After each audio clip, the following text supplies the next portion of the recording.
सोलापूर शहर विधानसभा मतदारसंघ यांचे महाविकास आघाडीचे अधिकृत उमेदवार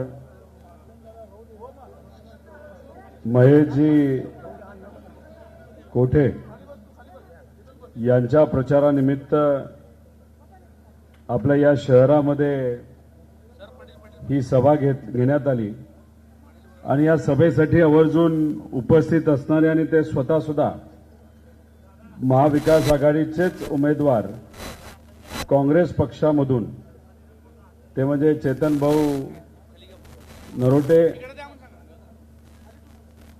शहर अध्यक्ष राष्ट्रवादी काँग्रेस पार्टी सुधीरराव, इथे उपस्थित असणारे प्रदेश उपाध्यक्ष भारतभाऊ जाधव, गार्गे गुरुजी,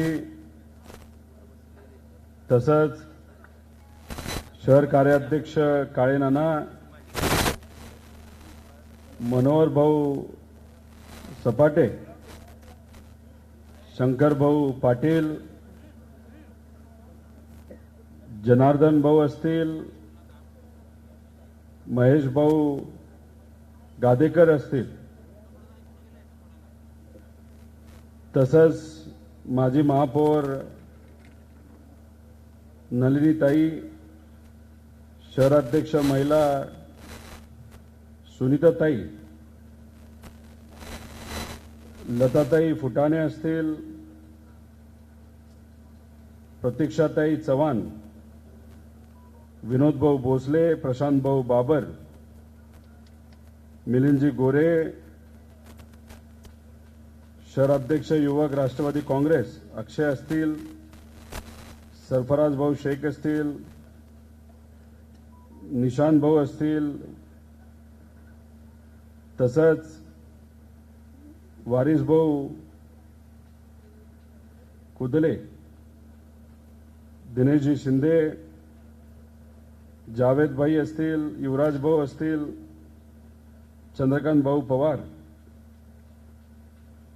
तसंच उपस्थित असणारे राजू भाऊ खुरेशी, मनीषाताई माने, लताताई डेरे, रेखाताई, सुप्रियाताई, गणेश भाऊ असतील, वंदनाताई भोसले असतील, उपस्थित असणारे सर्वच पदाधिकारी, मित्र पक्षाचे सर्व पदाधिकारी, कार्यकर्ते, पत्रकार व या सभेसाठी इथं उपस्थित असणारे या शहराचे सर्व स्वाभिमानी नागरिक बंधू आणि भगिनींनो, मी सुरुवातीला आपल्या या शहराचे ग्रामदैवत श्री सिद्धेश्वर महाराजांच्या समोर नतमस्तक होतो. तसंच या शहरामध्ये असणारी आपल्या सर्वांची प्रेरणास्थान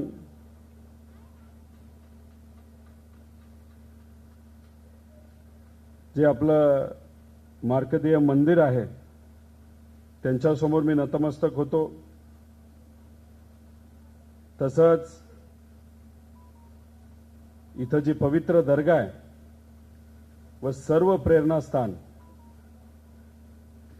अशा सर्वांसमोर मी नतमस्तक होऊन या सभेची सुरुवात करतो.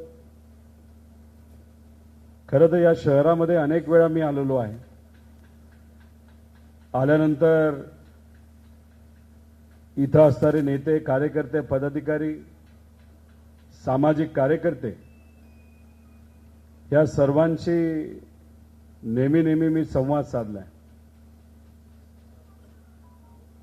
या भूमीमध्ये एक समतेचा संदेश आहे. महात्मा बसवेश्वर आणि वारकऱ्यांची ही भूमी आहे. तुम्ही जर बघितलं तर या शहरामध्ये सर्व समाजाचे, सर्व धर्माचे व सर्व भाषेंची लोक एकत्रित राहतात. एकमेकांना विश्वासात घेऊन या शहराला पुढे घेऊन जाण्यासाठी प्रामाणिकपणे प्रयत्न करतात. आणि या शहरामध्ये जर आजची या परिस्थिती बघितली तर शहर ज्या पद्धतीने विकसित व्हायला पाहिजे होतं ते गेल्या 5-10 वर्षामध्ये झालेलं दिसत नाही. खरं तर जेव्हा केव्हा महेश भाऊंशी मी चर्चा केलेली आहे, इथं असणाऱ्या पदाधिकाऱ्यांशी चर्चा केलेली आहे, त्यांचं सगळ्यांचं मत आलं की आपल्या या शहरामध्ये आयटी पार्क आले पाहिजे, MIDC आली पाहिजे. ही आपल्या लोकांची इच्छा आहे, या मतदारसंघामध्ये राहणाऱ्या नागरिकांची इच्छा आहे. पण गेले अनेक वर्ष तसं कुठेही काही झालेलं दिसत नाही. अधिवेशनामध्ये सुद्धा मी जेव्हा केव्हा भाषण करतो, युवांचे प्रश्न मांडतो, तेव्हा MIDCचा मुद्दा मांडतो.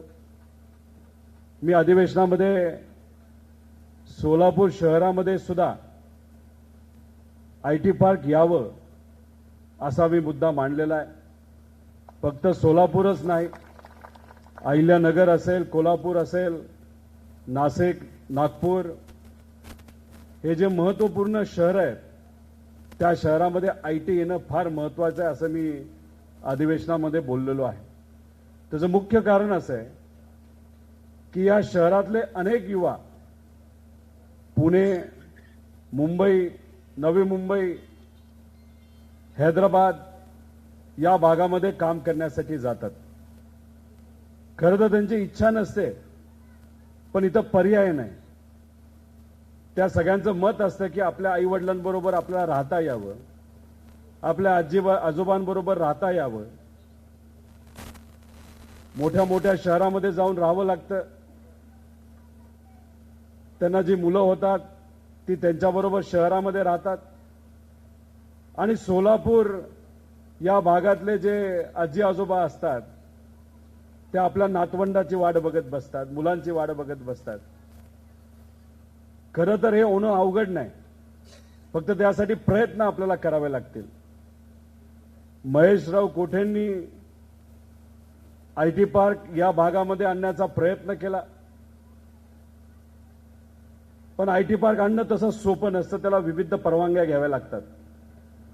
माझ्या अंदाजाने 30-40 परवानग्या त्याला लागतात.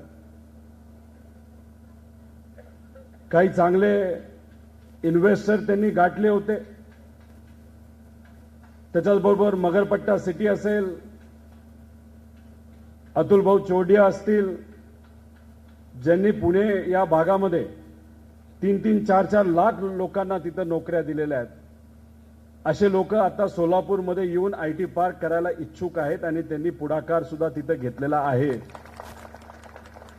पण ज्या सरकारकडनं आपल्याला परवानग्या लागतात त्याला बराच उशीर तिथं होतोय. महेशराव, उशीर होतोय का आज सत्तेत असणारे लोक मुद्दामून उशीर करतायत हे कुठेतरी स्पष्टपणे लोकांना आपल्याला सांगावं लागेल. त्यांनी तर काय केलं नाही या भागासाठी. आयटी पार्क फक्त कागदावर ठेवली आणि मग जेव्हा एखादा होतकरू व्यक्ती इथं असणाऱ्या युवांना न्याय देण्याचा प्रामाणिकपणे प्रयत्न करतोय अशा व्यक्तीला अडचण आणायची.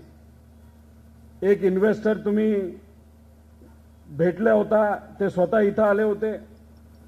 त्यांना सुद्धा भाजपच्या अनेक लोकांनी अडचण आणलेली हे तुम्हा सर्वांना तिथं माहिती आहे.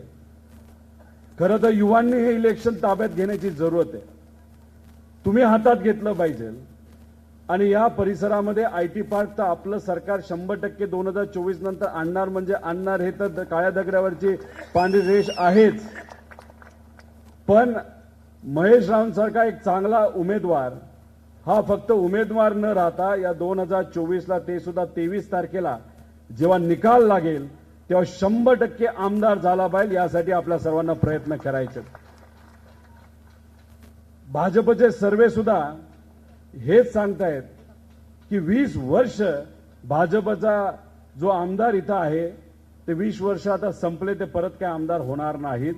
जर आमदार कोण होणार असेल तर महेश भाऊच तिथं होणार आहेत.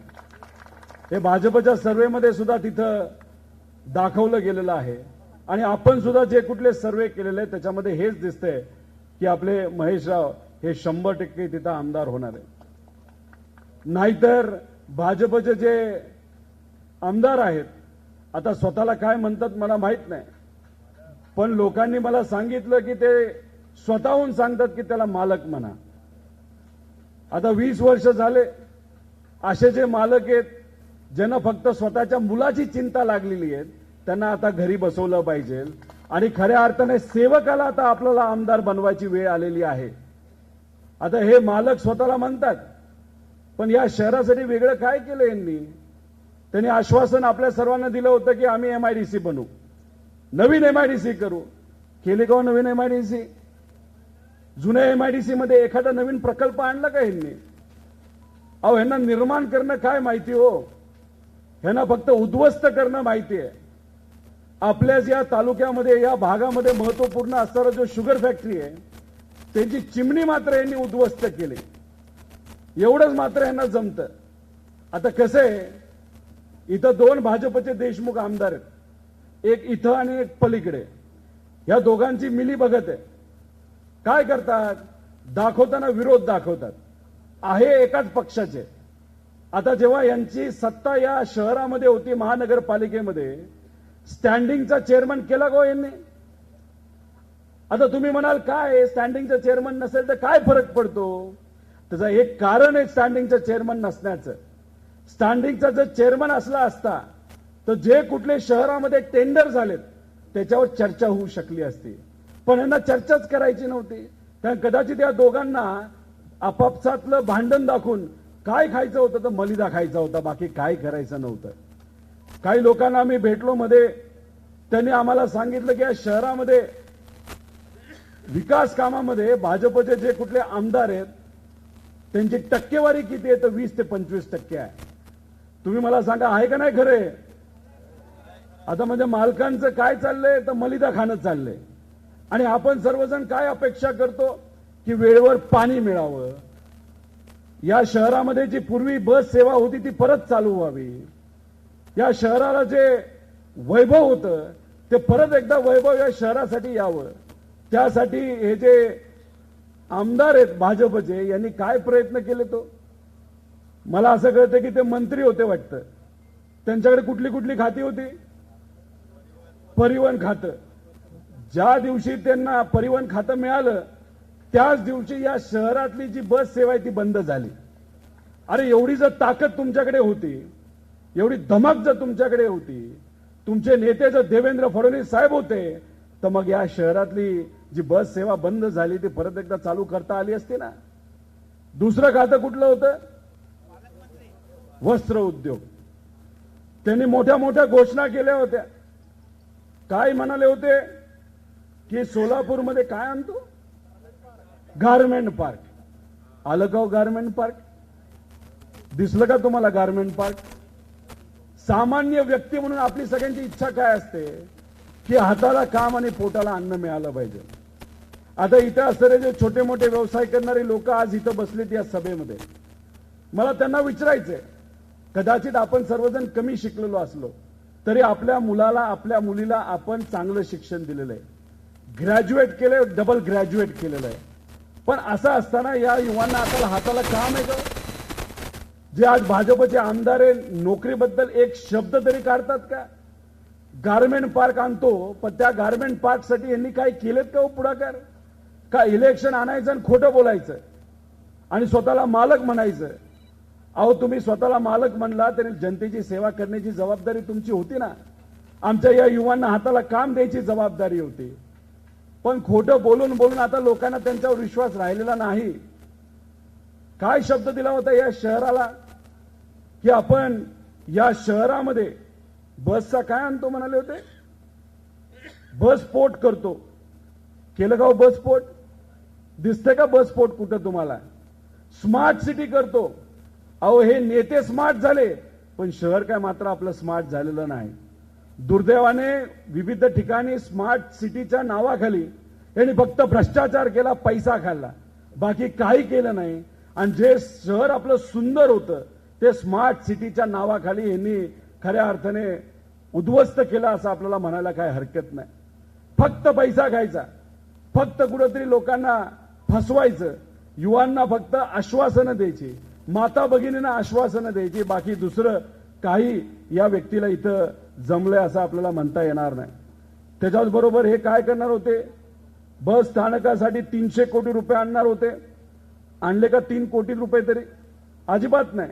म्हणजे नुसतं आश्वासन द्यायचं पण त्या बाबतीत काही त्यांनी करायचं नाही. उद्योगाला चालना देऊ असं सांगितलं, दिली का चालना? नाही दिली. त्याच्याबरोबर आम्ही पाणी वेळेवर देऊ, आणलं का पाणी वेळेवर? 7 ते 8 दिवसानंतर पाणी या पवित्र शहरामध्ये तिथे येतं. आता पाणीवर तरी वेळेवर द्यायची काय हरकत आहे का? बंधारा आहे, बंधारा फुल भरलाय, पण पाणी मात्र आमच्या घरापर्यंत तिथे येत नाही. त्यासाठी कुठलाही पुढाकार या व्यक्तीने तिथं दिलेला नाही. नरसिंह काय होती ती मिलच्या बद्दल काहीतरी गारमेंट पार्क करतो ते तिथं झालेलं नाही. MIDCचा मुद्दा मी तिथं सांगितला. उड्डाण पूल आणतो म्हणजे यांचे गप्पा मातलं उड्डाण पुलासारख्या मोठ्या मोठ्या, पण साधं शहराला एक उड्डाण पूल सुद्धा यांना तिथं आणता नाही आलं. त्यामुळे हे सगळे जे काही विषय ते गेल्या इलेक्शनमध्ये यांनी फक्त भूलथापा केलेल्या आहेत. त्यामुळे तुम्ही सर्वांनी या गोष्टी समजून घेऊन काही झालं तरी या शहरामध्ये आणि खास करून या मतदारसंघामध्ये परिवर्तन झालंच पाहिजे. यासाठी आपल्या सर्वांना तिथं पुढाकार घ्यायचा आहे. त्यामुळे मला सोलापूरकरांना विचारायचंय की आपलं स्वप्न काय की शहर सुंदर आणि विकसित झालं पाहिजे, बरोबर का नाही? हात वर करून मला सांगा. शेवट एवढीच इच्छा आहे ना? आपल्यासाठी आपल्याला काम करणारा आमदार पाहिजे का स्वतःसाठी काम करणारा, का स्वतःच्या मुलासाठी काम करणारा? आपल्यासाठी काम करणारा आमदार पाहिजे. आणि महेशराव 100% यंदा आमदार होणार म्हणजे होणार. आणि महाराष्ट्राबद्दल विचारायचं झालं तर या महाराष्ट्रामध्ये कमीत कमी 170 ते 180 आमदार महाविकास आघाडीचे निवडून येणारच आहेत. आणि आपल्या विचाराची सत्ता या महाराष्ट्रामध्ये आल्याशिवाय राहणार नाही. मग सत्ता जर आपल्या विचाराची या महाराष्ट्रामध्ये येणार असेल तर आपल्या विचाराचा आमदार तरी इथून दिला पाहिजे. बास झालं ना आता 20 वर्ष फक्त घरं भरली आणि लोकांना वाऱ्यावर सोडलं. आणि काय केलं या मतदारसंघामध्ये, या शहरामध्ये? फक्त द्वेष पेरला. द्वेष सोडून दुसरं काही तिथं पेरलं नाही. 2 समाजामध्ये वाद निर्माण करायचा, 2 धर्मामध्ये वाद निर्माण करायचा आणि त्याच्यावर फक्त राजकीय पोळी भाजायची आणि घरं भरायची. बाकी काही कार्यक्रम इथं या आमदारांनी आणि भाजपने तिथं केलेला नाही. त्यामुळे मी आपल्या सर्वांना विनंती करतो की या इलेक्शनमध्ये तुम्हाला एक यावं लागेल, एकत्रित यावं लागेल. सगळे गटतट बाजूला ठेवावे लागतील आणि एकत्रित येऊन आपल्याला आपली लढाई असल्याशिवाय ही लढाई लढावं लागणार आहे. कारण पुढून पैसा येणार आहे. 20 वर्ष खबाडच कमवलंय, पैसेच कमवलेत, पैसा खूप आहे पुढून. तो पैसा या इलेक्शनमध्ये मोठ्या प्रमाणात बाहेर येणार आहे. इलेक्शनमध्ये पैसा वाटला जाणार आहे. एका मताला 500 रुपये, एका मताला 1000 रुपये दिले जातील अशी चर्चा आहे. साधा प्रश्न मी आपल्या सर्वांना करतो की 500 रुपये जर इलेक्शनमध्ये पुढच्या बाजूला येणार असतील तर हे 500 रुपये किती वर्षासाठी आहेत? 5 वर्षासाठी. म्हणजे वर्षाला किती झाले? 100 रुपये. एका वर्षामध्ये किती दिवस असतात? 365. मग 100 रुपयाला जर 365 आपण डिवाइड केलं, भागाकार केला, किती रुपये येतात दिवसाला? 30 पैसे. 1000 रुपये वाटले 60 पैसे. मला आपल्या सर्वांना इथं विचारायचंय की आपल्या मताची आणि आपल्या स्वाभिमानाची किंमत 60 पैसे का हो दिवसाची? कुणी किंमत लावू शकतं का? आपल्या स्वाभिमानाची किंमत कुणी लावू शकतं का? अजिबात नाही. त्यामुळे पुढच्याला असं वाटतं की पैसा वाटला, लोकांना विकत घेतलं म्हणजे विषय संपला. अहो स्वप्न बघणं आता सोडून द्या. ही गुजरात शाही जी या महाराष्ट्रामध्ये तुम्ही लागू करण्याचा प्रयत्न करताय ना, हे आम्ही महाराष्ट्रातले लोक आणि खास करून स्वाभिमानी लोक हे कधीही खपवून घेणार नाही. आणि हे जे खोटारडे डोकं आहे, या खोटारड्या डोकांना तर आपण त्यांची जागा दाखवल्याशिवाय राहणार नाही. महात्मा बसवेश्वर महाराजांबद्दल त्यांनी काय वक्तव्य केलं होतं की आम्ही खूप मोठा विकास आराखडा बनवू, खूप मोठं तिथं स्मारक बांधू. केलं का यांनी? काय केलं का? काय बसवेश्वर महाराजांबद्दल जर तुम्ही खोटं बोलत असाल तर इथं असणारी सुज्ञ जनता, हुशार जनता या खोटारड्या लोकांना निवडून देईल का हो? अहो, अण्णांनी स्वतःच्या निधीतून आणि जेवढं काही जमलं त्यासाठी 1-1.5 कोटी रुपये दिले. दिलेला शब्द हा अण्णांनी तिथं पाळला का नाही पाळला? मग तुमच्याकडे सत्ता आहे, तुमच्याकडे पैसा आहे, तुमच्याकडे देवेंद्र फडणवीस आहे, तरी सुद्धा तुम्हाला शब्द पाळता आला नाही. तो सुद्धा महाराजांचा, तो सुद्धा मंदिराचा, स्मारकाचा. मग खोटं बोलण्याची लेवल काय लेवलला तुम्ही घेऊन जाल? म्हणजे इतकं चेष्टा या समाजाची लोकांची केली असं कुठेतरी आपल्याला म्हणावं लागेल. आणि महाराष्ट्राच्या बाबतीत तुम्ही निश्चिंत राहा. पवार साहेब तिथे लढतायत, उद्धव ठाकरे साहेब लढतायत, काँग्रेसचे नेते लढतायत. परिवर्तन ते या महाराष्ट्रामध्ये होणारच आहे. या जिल्ह्याबद्दल बोलायचं झालं, एखाद दुसरं सीट सोडलं तर 100% सीटवर महाविकास आघाडीचेच आमदार तिथं निवडून येणार. आणि शहरामध्ये टेन्शन नाही, महाविकास आघाडीचे लोक तिथं निवडून येणारच आहेत. त्यामुळे तुम्ही या मतदारसंघाची जबाबदारी घेताय का? घेणार आहात का? अहो, मला सर्व कष्टकऱ्यांना विचारायचंय, स्वाभिमानी लोकांना विचारायचंय की या मतदारसंघाची जबाबदारी आपण घेत आहात का? महेश रावांची जबाबदारी तुम्ही घेतली ना? मग त्यासाठी आजपासून 20 तारखेपर्यंत आपल्या सर्वांना लढायचंय आणि 23 तारखेला गुलाल हा 100% आपल्या सर्वांच्या अंगावर आहे असा विश्वास या ठिकाणी मी इथं व्यक्त करतो. अहो, आपण सर्वजण या शहरामध्ये MIDC यावी यासाठी प्रयत्न करताय. आपला प्रयत्न काय की या महाराष्ट्रामध्ये विकास व्हावा, इथं इन्व्हेस्टमेंट यावी. पण ही इन्व्हेस्टमेंट या महाराष्ट्रात येण्याऐवजी कुठे चालली तर गुजरातला चालली. म्हणजे गुजरातचा विकास चाललाय. 2014 पासून आतापर्यंत जर काय या भाजपच्या आणि महायुतीच्या लोकांनी केलं असेल तर फक्त आणि फक्त गुजरातचा विकास केलाय, बाकी ह्यांनी काही केलं नाही. मोठे मोठे IT पार्क, ITच्या कंपन्या या महाराष्ट्रामध्ये येणार होत्या, त्या सुद्धा या लोकांनी गुजरातला घेऊन गेले. म्हणजे गुजरातसाठी एअरबस आणि महाराष्ट्राला काय म्हणतात तर खाली बस, असं या लोकांचं काम आहे. फक्त द्वेष, बाकी काही दिलं नाही. फक्त भेदभाव. म्हणजे फक्त गुजरातचे नेते जे दिल्लीमध्ये बसलेले आहेत त्यांना खुश करण्यासाठी देवेंद्र फडणवीस साहेबांपासून ते सर्व भाजप नेत्यांनी आणि महायुतीच्या नेत्यांनी काय केली असेल तर तिथं जाऊन फक्त हुजरेगिरी केली, बाकी काही तिथं केलेलं नाही. त्यामुळे मी आपल्या सर्वांना विनंती करतो, महाराष्ट्राचा स्वाभिमान आपला राखायचा असेल तर 100% प्रत्येक व्यक्तीला, प्रत्येक आमदाराला आपल्याला निवडून द्यायचे आणि ती जबाबदारी तुमच्या सर्वांच्या खांद्यावर आहे. आता हे फडणवीस साहेब काय म्हणतात की लाल रंगाचं संविधान. अहो, रंग कधीपासून बघावं लागला हो? माझं देवेंद्र फडणवीस साहेबांना एवढंच म्हणायचंय की बाबांनो, रंगाबद्दल तुम्ही बोलू नका. संविधानची मान सन्मान तुम्ही कधी राखलाय का? संविधान कधी वाचलंय का? हे तरी लोकांना तुम्ही तिथे सांगा. लाल रंग कधीपासून परखा झाला? अहो, माता भगिनींच्या कपाळावर सुद्धा जे कुंकू आहे ना ते सुद्धा लाल आहे आणि लाल रंग हा स्वाभिमानाचा रंग असतो. त्यामुळे उगाच रंगात लोकांना अडकू नका. महाराष्ट्रासाठी काय करणार आहे ते तुम्ही सांगा. अहो, संविधान बदलायला निघाले होते हे लोक.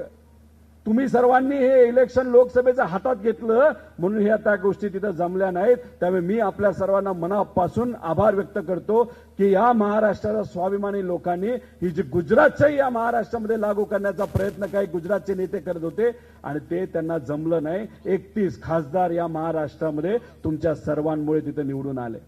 पैसा मोठ्या प्रमाणात वाटला गेला, इतक्या मोठ्या प्रमाणात की प्रत्येक मतदारसंघामध्ये 100 ते 150 कोटी रुपये हे महायुतीच्या नेत्यांनी पक्षाने तिथं वाटला. पण कितीही पैसा वाटला तरी सुद्धा महाराष्ट्रातल्या स्वाभिमानी लोकांनी काय निवडून दिलं तर लोकशाहीला निवडून दिलं आणि महाविकास आघाडीला तिथं पाठिंबा दिला. आणि असंच वातावरण या महाराष्ट्रामध्ये प्रत्येक ठिकाणी आहे. लाडकी बहीण योजना आणली, घाई गडबडीने आणली. मला इथं असणाऱ्या सर्व लोकांना सांगायचे, घरी जाऊन सांगा की महाविकास आघाडी सरकार येणारच आहे, पण आल्यानंतर आपण ही लाडकी बहीण योजना बंद करणार नाही. उलट महालक्ष्मी योजना आपण आणणार आहोत आणि 1500 रुपये हे दुप्पट करून 3000 रुपये आपण तिथं करणार आहोत. पण लाडक्या बहिणीला तिथं मान सन्मान देत असताना लाडक्या बहिणीची सुरक्षितता सुद्धा आम्ही तिथं बघणार आहोत. म्हणजे या शहरामध्ये काय परिस्थिती, या राज्यामध्ये काय परिस्थिती, दिवसाला 1 ते 2 बलात्कार दुर्दैवाने या महाराष्ट्रामध्ये होत आहेत. म्हणजे महिला सुरक्षित नाहीत आणि दुसऱ्या बाजूला महिलांचं फक्त मतदान पाहिजे. अहो, दिवाळी तुम्ही घेतली का नाही? खर्च केला का नाही दिवाळीचा? फराळ केला असेल, तेलाच्या काय किमती आहेत, साखरेच्या काय किमती आहेत? खर्च फक्त दुप्पट झालाय. हातामध्ये पैसे येणं काय थांबले? अहो नोकऱ्या राहिल्या नाहीत. इथं जी टेक्स्टाईल होती ती टेक्स्टाईलची काय परिस्थिती हो? आदरणीय पवार साहेबांनी नेहमी टेक्स्टाईलला चालना दिली का? कारण का त्याच्यावर हजारो लाखो लोकांचं पोट चालतं. जेव्हा केव्हा या कामगारांना मदत लागली आदरणीय पवार साहेबांनी मदत केली. पण भाजपच्या लोकांनी आतापर्यंत टेक्स्टाईलसाठी काय वेगळं केलं हो? सबसिडी दिली का टेक्स्टाईलला? पॉवरला काय सबसिडी दिली का? आणि मग कसा इथं रोजगार ते टिकणार आहे? हळूहळू सोलापूरचं महत्व भाजपने कमी केलेलं आहे. याचा अभ्यास तुम्ही सर्वांनी करा. टेक्स्टाईलला चालना नाही, एमआयडीसीला चालना नाही. मग टेक्स्टाईल आणि एमआयडीसी जर इथं टिकणार नसेल तर छोट्या मोठ्या व्यावसायिकांनी काय करायचं? दुकानदारांनी काय करायचं? हे जे अंध भक्त आहेत ना काही, त्यांना तुम्ही जाऊन सांगा की अहो सोलापूरमध्ये जे पूर्वीचा काळ होता, वैभव होतं या सोलापूरमध्ये, भाजपने फक्त तुम्ही गेल्या 14 पासून आतापर्यंतचा जर अभ्यास केला तो वैभव मिटवण्याचं काम केलेलं आहे. आणि या सोलापूरचं वैभव मिटल्यानंतर इथं असणाऱ्या लोकांनी हाताला काय करायचं? कामाचं काय करायचं? नोकरीचं काय करायचं? छोट्या मोठ्या व्यावसायिकांचा फक्त उलाढाल बघा. इथं फक्त महागाई वाढली म्हणून उलाढाल वाढल्यासारखी वाटते, पण आपल्या हातामध्ये येणारा पैसा खरंच वाढलाय का? खरंच आपल्या घरामध्ये जो पैसा येत होता पूर्वी आणि आता येतो त्याच्यामध्ये खरंच वाढ झाली का? अहो काही मुलांना डिग्री दिली, पोस्ट ग्रॅज्युएट केलं, दुकान तेवढंच, किराणाचा असो, चहाचा गाडा असो. वडील 4थी शिकलेले, 10वी शिकलेले, मुलगा इंजिनियर झालाय, पण मुलगा काय करतो? तर त्याच दुकानामध्ये 4थी झालेल्या वडिलांबरोबर, 10वी झालेल्या वडिलांबरोबर इंजिनियर झालेला मुलगा काय करतो? तो दुकानात काम करतो. वडिलांची काय अपेक्षा होती? आईची काय अपेक्षा होती? की कुठेतरी चांगल्या कंपनीमध्ये नोकरी मिळावी, एखाद्या मोठ्या आयटी कंपनीमध्ये नोकरी मिळावी, सोलापूरमध्ये एखादी नवीन कंपनी यावी आणि त्या कंपनीमध्ये आपल्या मुलाला मुलीला तिथं नोकरी मिळावी. झालं का तसं? काय झालं का? खरं झालं का हे स्वप्न? आणि मग अशा पद्धतीने सातत्याने 20 वर्ष एकाच आमदाराला निवडून द्यायचं आणि त्याला काय अभिमान आहे? मालक म्हटलं म्हणजे अभिमान आहे. अहो कसला मालक? स्वतःचं भलं झालं आणि लोकांना वाऱ्यावर सोडून दिलं. त्यामुळे खऱ्या अर्थाने परिवर्तन करण्याची हीच ती वेळ. आणि आपले महेशराव 4थ्यांदा तो प्रयत्न करत आहेत. मी आश्वासित करतो आपल्याला, आमच्या सगळ्या सर्वेमध्ये आपले महेशराव 100% आमदार होणार आणि आमच्या बरोबर अधिवेशनामध्ये त्या ठिकाणी ते काम करणार. आणि मला असं वाटतं की त्या समाजाचे ते पहिले आमदार तिथं बनणार आहेत जे आज आमच्या बरोबर त्या ठिकाणी काम करणार आहेत. त्यामुळे समाजाचे विषय मांडण्यासाठी, या शहराचे विषय मांडण्यासाठी, इथं लोकांना हाताला काम देण्यासाठी, या शहराचे विषय असू द्या, जे सामान्य लोकांचे विषय असू द्या, हे सगळे विषय मांडण्यासाठी आपल्या महेशरावांना त्या ठिकाणी आपल्याला तिथं आमदार बनवायचंय म्हणजे बनवायचंय अशी विनंती या ठिकाणी आपल्या सर्वांना करतो. त्यामुळे या महाराष्ट्रामध्ये जो द्वेष पसरवला जातोय आणि द्वेष जर कुणी पसरवत असेल तर त्याचं एकच नाव आहे म्हणजे देवेंद्र फडणवीस, बाकी दुसरं कुठलंच नाव निघत नाही. ते स्वतःला काय म्हणतात?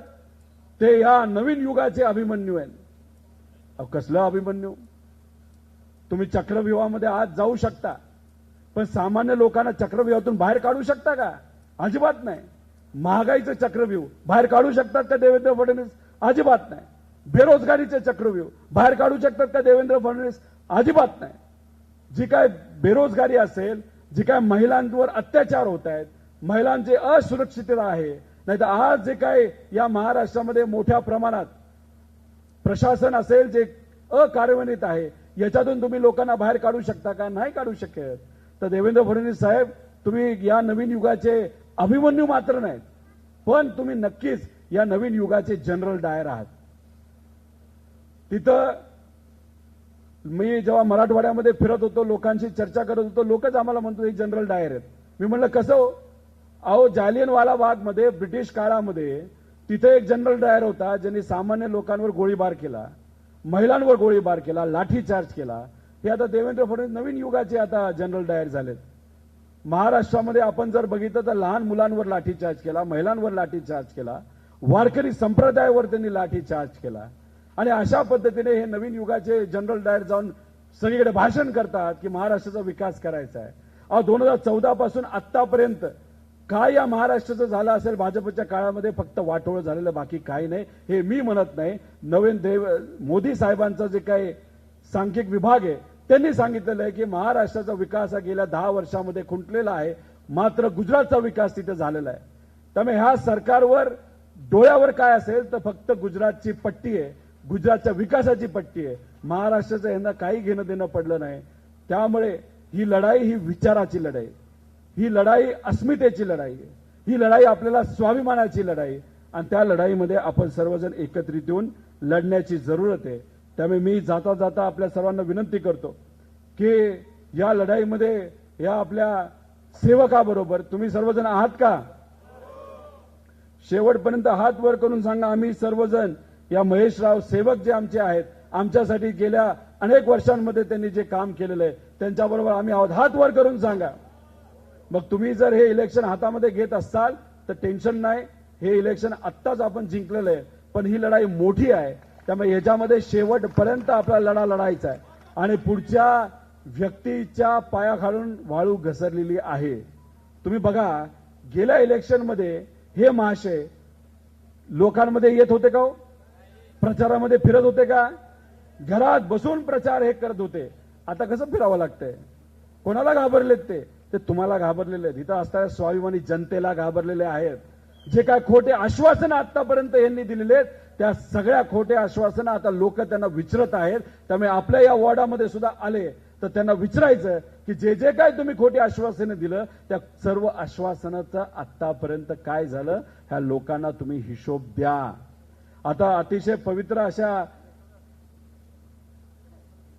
आपल्या तालिमी समोर आपली ही सभा होती, आणि असं म्हणतात की इथं ही तालीम आणि हा भाग जो कौल देतो तसंच त्या ठिकाणी जमतं. आता तालिमाच्या बाबतीत बोलायचं झालं तर या महाराष्ट्राचे वस्ताद कोण आहेत आपल्याला माहिती आहे. आदरणीय पवार साहेब आहेत. देवेंद्र फडणवीस साहेब 2019ला म्हणणे होते की पवार साहेबांचं राजकारण तिथं संपलंय, काय टेन्शन नाही, आता संपलंय सगळं, आता आम्हीच सगळे. हे कोण म्हणलं होतं? देवेंद्र फडणवीस साहेब होते. त्यानंतर 19ला काय आपण सगळ्यांनी चमत्कार झाला बघितला आपल्या सगळ्यांच्या कृपेने. या महाराष्ट्रामध्ये महाविकास आघाडी सरकार आणलं, आणि ते कुणी आणून दाखवलं असेल तर आदरणीय पवार साहेबांनी आणून दाखवलं, उद्धव ठाकरे साहेबांनी आणि काँग्रेसला आणलं. जेव्हा केव्हा यांना असं वाटतं ना की काय आपल्या या पवार साहेब वस्तादला आपण हरवलंय, अहो मला या सगळ्या भाजपच्या लोकांना सांगायचंय की वस्ताद इतका हुशार असतो, एक राखीव डाव स्वतःकडे ठेवतो, आणि जेव्हा योग्य वेळ येते तेव्हा त्या ठिकाणी चितपत केल्याशिवाय राहत नाही. काय केलं 21ला? कुटुंब फोडलं, पार्टी फोडली. भाजपच्या गुजरातच्या नेत्यांना वाटलं वा वस्तादला आता चितपत आपण केलं. नंतर काय आलं? लोकसभा आली. काय झालं? 31 खासदार निवडून आणले का नाही आणले? पवार साहेब आम्हाला काय म्हणायचे लोकसभेच्या आधी की आपण लोकसभा मनापासून लढायचे, पण काही झालं तरी विधानसभा जिंकायची म्हणजे जिंकायची. जेव्हा पवार साहेब आणि मोठे नेते म्हणायचे की आपल्याला लोकसभा फक्त लढायची, 31 खासदार आणले. आता जेव्हा पवार साहेब त्यावेळेस म्हणायचे की विधानसभा जिंकायचीच म्हणजे जिंकायची, त्याचा अर्थ कमीत कमी 180 आमदार या महाराष्ट्रामध्ये आपले निवडून आल्याशिवाय राहत नाही. या वयामध्ये सुद्धा पवार साहेब फिरतात, लोकात जातात, लोकांशी चर्चा करतात. जेव्हा केव्हा एखादा साधा व्यक्ती सुद्धा जेव्हा पवार साहेबांना फोन करतो ना, साहेब मला ही अडचण आहे, पवार साहेब स्वतः लक्ष घालतात. सोलापूरचा टेक्सटाईलचा प्रश्न असू द्या, इथं असणाऱ्या शेतकऱ्यांचा असू द्या, ऊस उत्पादक शेतकरी, सोयाबीनचा शेतकरी, नाहीतर कपाशीचा शेतकरी असू द्या, ह्या सगळ्यांचे विषय आदरणीय पवार साहेब चर्चेत आणतात. जेव्हा महेशराव सुद्धा पवार साहेबांना जेव्हा भेटले होते ना, साहेब आमच्या सोलापूरसाठी आयटी पार्क आणायचे, साहेबांनी स्वतः लक्ष घातलं, स्वतः सगळ्या व्यावसायिकांना बोलवलं, मोठ्या मोठ्या आयटी कंपनीला बोलवलं, आणि मग त्यांनी पुढाकार घेऊन इथं आयटी पार्कला सुरुवात तिथं झाली होती. आता विरोधक म्हणतील वर्ष झालं तरी आयटी पार्कमध्ये काय झालं? अहो सोडून द्या. पवार साहेबांनी स्वतः या महाराष्ट्राचं पहिलं आयटी धोरण तिथं केलेलं आहे, आणि पवार साहेबांचा संपर्क मोठ्या मोठ्या कंपनीमध्ये आहे. मी एक गोष्ट तुम्हाला सर्वांना सांगतो, तुम्ही फक्त आपल्याला या मतदारसंघातून आमदार द्या, आयटी पार्क 100% इथं आणायची जबाबदारी ही आमच्या सगळ्यांची आहे. मगरपट्ट्यांची आम्ही चर्चा करू, ते स्वतः तिथं आले होते. चोडिया साहेबांची चर्चा करू, असे अनेक मोठे मोठे व्यावसायिक आहेत, त्यांच्याशी बोलून या महाराष्ट्रामध्ये तर आपण आयटी नवीन धोरण, ते सुद्धा असं धोरण आपण आणणार आहोत जे छोटे शहर आहेत सोलापूर सारखे तिथं आयटी कंपनी यावेत यासाठी स्वतः आपण लक्ष घालणार आहोत. त्याच्याच बरोबर जी आयटी पार्क इथं महेश रावणी आणि त्यांच्या सर्व मित्रपरिवाराने सुरू केलेले, तिथं असणाऱ्या युवांना 100% हाताला काम मिळल्याशिवाय राहणार नाही असा शब्द इथं देतो. आणि आमच्या माता भगिनींना सांगतो, ते 7-7 दिवस तुम्हाला पाण्याची वाट बघावी लागते, अजिबात तुम्हाला वाट बघण्याची जरूरत तिथं नाही. या सरकारमध्ये असणारे हे जे महायुतीचे नेते आहेत ना, लोकशाहीच्या माध्यमातून आम्ही सर्वजण त्यांची वाट लावणार आहोत, पण तुम्हाला पाण्याची वाट बघायची जरूरत नाही. 100% तुम्हाला दररोज तिथं पाणी कसं येईल यासाठी सुद्धा या शहरामध्ये आम्ही सर्वजण लक्ष घालणार आहोत. अनेक विषय, अनेक मुद्दे आहेत, या सर्व विषयांवर तिथं आपल्याला काम करावं लागणार आहे. दमदाटीबद्दल अजिबात काळजी करू नका. माझ्या मतदारसंघामध्ये सुद्धा दमदाटी केली जाते. अधिकाऱ्यांना सुद्धा मला सांगायचंय, 23 नंतर सरकार महाविकास आघाडीचं येतंय. आमच्या एका सुद्धा युवा कार्यकर्त्यांवर नाही तर कुठल्याही कार्यकर्त्यांवर जो खोटे दाखले नाही तर खोट्या तुम्ही जर केसेस तिथे करणार असाल तर 23 नंतर गाठ आमच्या सर्वांची, एवढं या ठिकाणी अधिकाऱ्यांनी तिथे समजून घ्या. आणि हे जे नेते दमदाटी करतात ना, अजिबात घाबरू नका. आमच्या मतदारसंघात हेच चाललंय. अहो गुंड आणलेत आमच्या मतदारसंघामध्ये आणि गुंड प्रचार करतायत नेत्यांचे. अहो लोकांनीच इलेक्शन आता तिथं हातामध्ये घेतलेलं आहे. त्यामुळे कोणाला जर दमदाटी केली ना, त्यांना फक्त एवढंच सांगा की 20 तारखेपर्यंत गपचूप प्रचार तुम्ही करा. 23 नंतर आपण आहोत, एक स्पेशल बैठक करू. ज्या ज्या लोकांनी दमदाटी केली ना त्याची एक यादी फक्त काढून ठेवा. एका युवा कार्यकर्त्याचं तुम्ही दुकान बंद पाडता, हॉटेल बंद पाडता. काय केलं चुकीचं त्यांनी? काय चुकीचं केलं? फक्त विचारासाठी लढतोय ना. काय म्हणत होता तो कार्यकर्ता? या आमदाराने गेल्या 20 वर्षामध्ये नुसती खोटी आश्वासनं केली. मला नोकरी मिळाली नाही, माझ्या मित्राला नोकरी मिळाली नाही, माझ्या बहिणीला नोकरी मिळाली नाही. नुसती आश्वासनं. बसवेश्वर महाराजांचं स्मारक करू, नुसतं आश्वासन. बस डेपो करू, आश्वासन. ह्या सगळ्या आश्वासनाला कुठेतरी उत्तर लोकशाहीच्या माध्यमातून द्यायचं. म्हणून हा युवा कार्यकर्ता आज महेश रावणवर आपल्या बरोबर तिथं लढायला तयार आहे, प्रचार करतोय. बाकी काय केलं का त्यांनी? कोणा दमदाटी केली का? आणि मग अशा व्यक्तीचं दुकान जर तुम्ही बंद करत असताल, त्या युवा कार्यकर्त्याला मला सांगायचंय 20 तारखेपर्यंत थांब. जो कोणी तो दुकानदार असेल जे तुझं दुकान काढून बघतोय ना, त्या दुकानदाराकडे जर तुला अन्याय केला तर आम्ही त्यांच्याकडे बघून घेऊ, असं या ठिकाणी सांगतो. त्यामुळे या युवांना कुणी हात लावू नका, अजिबात धमक्या देऊ नका. हे बघतो करतो, मग आम्ही 23 नंतर तुमच्याकडेच बघतो. तुम्ही फक्त लोकशाहीच्या माध्यमातून हे जे मालक आमदार आहे ना त्याला फक्त घरी बसवा, तेवढं फक्त तुम्ही करा. आणि जे जे लोक धमक्या वगैरे देतात त्यांच्याकडे आम्ही बघतो. अहो आम्ही थोडी घाबरलोय कोणाला. अहो ईडीला घाबरलो नाही तर अशा आमदारांना कोण घाबरते हो? कोण भीक घालते यांना? आमचा आवाज दाबण्याचा प्रयत्न केला. आम्हाला काय सांगितलं? साहेबांची साथ सोडा. अहो या वयामध्ये पवार साहेबांची साथ कशी सोडणार? आमची संस्कृती अशी नाहीये. आम्हाला लहानपणीपासून जे संस्कार दिलेत ना, वडीलधाऱ्यांचा आदर ठेवा, सामान्य लोकांचा आदर ठेवा, विचाराचा आदर ठेवा. शिवशाहू फुले आंबेडकरांचा विचार पुढे घेऊन जाणारी आम्ही माणसं आहोत. अहो मराठी माणूस आहे. या महाराष्ट्रामध्ये राहणारा प्रत्येक मराठी माणूस कधी दिल्ली समोर झुकत नाही, हे आम्हाला लहानपणीपासून सांगितलेलं आहे. आणि मग असं असताना सत्तेत जाण्यासाठी आम्ही पळून जाऊ? हे आम्ही नाही अजिबात घाबरणारे. आम्ही लढणारी माणसं आहेत, पळून जाणारी माणसं नाही. आणि फक्त आमचं म्हणत नाही, इथं असणारा प्रत्येक मराठी माणूस हा लढणारा आहे. आणि मराठी माणूस लढणारा असल्यामुळेच आजपर्यंत मराठी माणसांनी, प्रत्येक समाजाच्या मराठी माणसांनी इतिहास हा घडवलेला आहे. त्यामुळे हे जे अहंकारी लोक म्हणतात ना, 20 वर्ष आमची मक्तेदारी आहे, पुढचे 5 वर्ष आम्ही 100% निवडून येणार, त्या मालक आमदाराची मक्तेदारी आता आपल्याला हाणून पाडायची आहे. जे तुम्हा सर्वांना विश्वासात घेत नाहीत, पण फक्त इलेक्शन आलं तर गृहीत धरतात ना, अशा लोकांना घरी बसवायचंय. आपल्याला काय पाहिजे? विश्वासात घेणारी माणसं आहेत पाहिजे, जे महेश राव आहेत आणि आपल्या विचाराचे सर्व लोक आहेत. त्यामुळे महेश राव हे तुम्हाला विश्वासात घेतल्याशिवाय कुठलंही काम करणार नाहीत, पण तुम्हाला गृहीत नक्कीच धरणार नाहीत. सामान्य लोकांना तुम्ही गृहीत धरू नका. सामान्य लोकांना तुम्ही विकत घ्याल असं पण तुम्ही समजू नका. आम्ही लोकांना विश्वासात घेऊन लढणारी माणसं आहोत आणि 100% हे इलेक्शन लोकांना विश्वासात घेऊनच लढलं जाणार, म्हणून हे इलेक्शन लोकांनी आता हातामध्ये घेतलेलं आहे. त्यामुळे तुम्ही 20 तारखेपर्यंत फक्त वेळ महेशरावांना द्या. पुढची 5 वर्ष महेशराव आणि आम्ही सर्वजण तुमच्या सेवेसाठी त्या ठिकाणी आहोत. आणि सोलापूरकरांना मला सांगायचंय, शिंदेसाहेब मोठे नेते इथं आहेत, बाकी सर्व महाविकास आघाडीचे नेते आहेत, पण या सोलापूर शहरावर या कार्यकर्त्याचं पण स्पेशल प्रेम आहे. त्यामुळे येत्या काळामध्ये महाविकास आघाडी सरकार आल्यानंतर जे कुठलं पद छोटं मोठं पद असेल, जे काही आदरणीय पवार साहेब नाही तर आमचे महाविकास आघाडीचे नेते देतील, माझ्या मतदारसंघाचा विकास तर मी करणारच आहे, पण महाराष्ट्राचा विकास करत असताना या शहरावर सुद्धा खास लक्ष देऊन या शहरातल्या सगळ्या अडचणी तिथं आम्ही सोडवणार आहोत. अहो फर्स्ट टाइमचा आमदार आहे हो, फर्स्ट टाइमचा आमदार असताना सुद्धा अख्ख्या महाराष्ट्रामध्ये विचारासाठी लढतोय. काही लोक म्हणतात अरे फर्स्ट टाइमचा आमदार, भीती वाटत नाही का?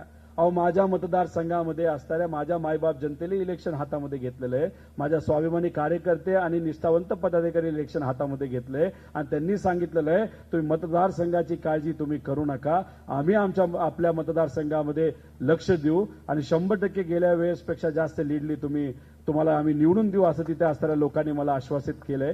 अहो माझ्या मतदारसंघांनी तर मला लढायला शिकवलंय आणि मग माझ्या मतदारसंघातल्या लोकांनी मला लढायला शिकवलं असेल तर आज पवार साहेबांबरोबर जिथं कुठं जमेल तिथं त्यांच्या कार्यकर्त्याला निवडून आणण्यासाठी हा कार्यकर्ता तिथं जाऊन 100% लढणार, म्हणून मी इथं आलेलो आहे. मी महेशरावना गेल्या वर्षभर पासून ओळखतो, 1.5 वर्षापासून तिथं ओळखतो. मी त्यांची तळतळ बघितली आहे. ते कसं या मतदारसंघाच्या हितासाठी MIDC आणि IT साठी तिथं लढतात हे मी स्वतःहून तिथं बघितलेलं आहे. म्हणून त्यांनी मला फक्त काही दिवसांपूर्वी फोन केला की जमेल का? मी म्हणलं अहो तुम्ही तर आमदार होणारच आहे, फक्त लीड वाढवण्यासाठी 100% हा तुमचा कार्यकर्ता इथं येणार आहे. आता त्यांचा मुलगा म्हणतो 1 लाखाची लीड. अहो 1 लाखाची लीड सोडा, 1 लाख मतं तरी तुम्ही मिळून दाखवा. ही परिस्थिती आजची इथं. अहो तुम्ही फक्त लोकांना जाऊन विचारा काय परिस्थिती आहे. त्यांना 1 लाख मतं सुद्धा तिथं मिळणार नाही. आणि आपले हे महेशराव 100% मला असं वाटतं की 60-70 हजार निवडून आल्याशिवाय राहणार नाही. फक्त दहशत आहे आणि दहशत असल्यामुळे लोक बोलत नाहीत, एवढाच फरक, बाकी काय नाही. आमच्या मीडियाला आणि आमच्या सगळ्या पत्रकारांना विनंती करतो की आपल्या विचाराला जेवढं काय सत्य आहे ते लोकांसमोर तिथं तुम्ही आणा. लोकसभेच्या काळामध्ये इथं आलो होतो तेव्हा चिमणी पाडत असताना सांगितलं होतं इथं विमान लँड होईल आणि उड्डाण करेल.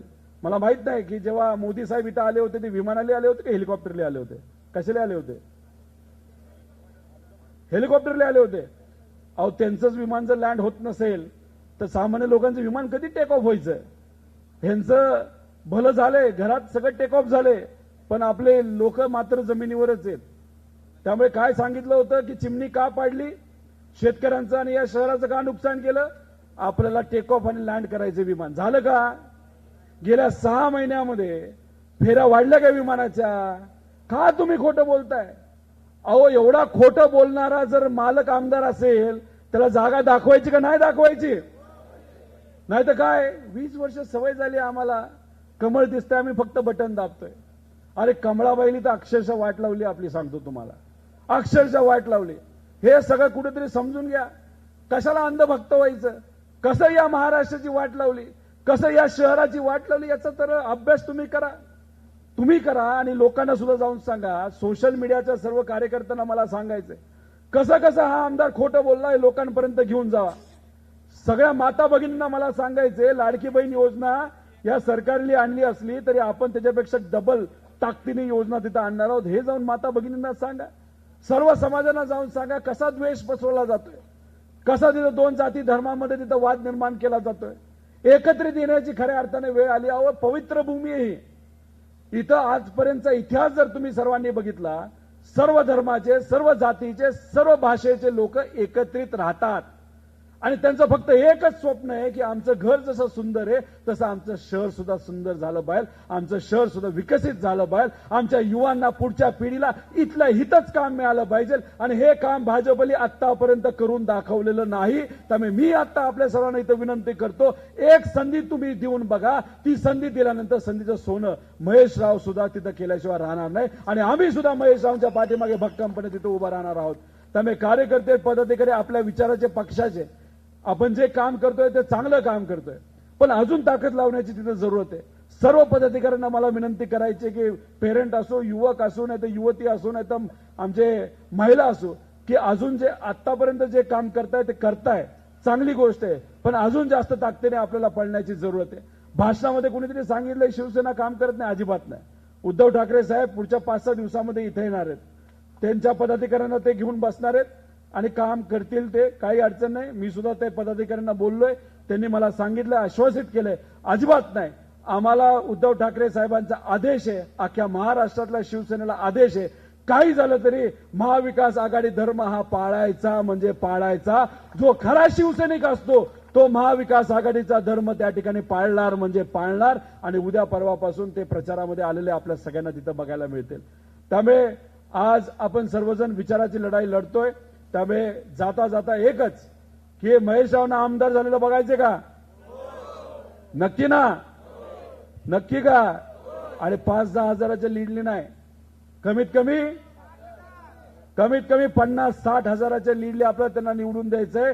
आणि जो पुढे पैशाचा माज आणि घमंड आणि मुलाची काळजी, मुलाच्या भवितव्याची काळजी ज्या आमदाराला, मालक आमदाराला आहे, त्याला फक्त घरी बसवायचंय आणि या सेवकाला निवडून द्यायचंय, एवढंच या ठिकाणी सांगतो. आणि एक जोरात घोषणा, रामकृष्ण हरी, रामकृष्ण हरी.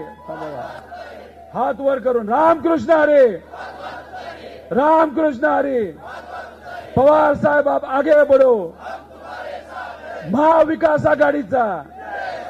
चला मग, एवढा मोठा आवाज असेल, एवढी ताकद असेल आणि एवढे निष्ठावंत कार्यकर्ते, पदाधिकारी आणि स्वाभिमानी जनता असेल तर विजय 100% आपला आहे, एवढंच या ठिकाणी सांगतो आणि थांबतो. अरे इथं पण हात वर करून सांगा, रामकृष्ण हरी, रामकृष्ण हरी. चला, जय हिंद, जय महाराष्ट्र, रामकृष्ण हरी. एबीपी माझा, उघडा डोळे बघा नीट.